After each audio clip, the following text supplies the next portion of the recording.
उद्घाटित है सूर्य मंदिर लाइट एंड साउंड शो 6,30,00,000 टंका व्यय यार उद्घाटन कले उपमुख्यमंत्री प्रभाती परिडा। कोणार्कर इतिहास और गाथा को नहीं सूर्य मंदिर पाददेशे आलोक और ध्वनि रे पर्यटन विभाग पक्षर नूतन भाव आलोक ध्वनिर दृश्य बेस चित्ताकर्षक थिला।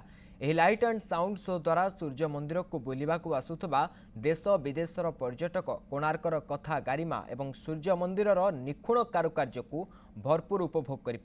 कार्यक्रम को उपमुख्यमंत्री सहित जगतसिंहपुर सांसद विभु प्रसाद तराई, पर्यटन सचिव बलवंत सिंह और विभिन्न अधिकारी माने 45 मिनिट धरी उपभोग करते।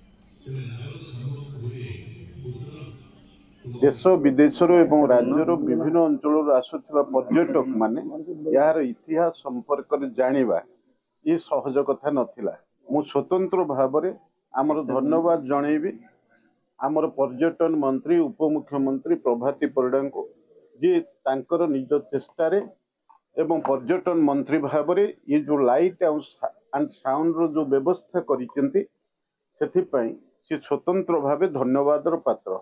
आम संस्कृति ऐतिह्य एवं 100टी हेडफोन व्यवस्था रही भाषा रे ये जो हेडफोन रहिबो से ओडिया इंग्राजी और हिंदी भाषा रे पर्यटक मान को ए शो रे मजा नवा कि आह्वान दब।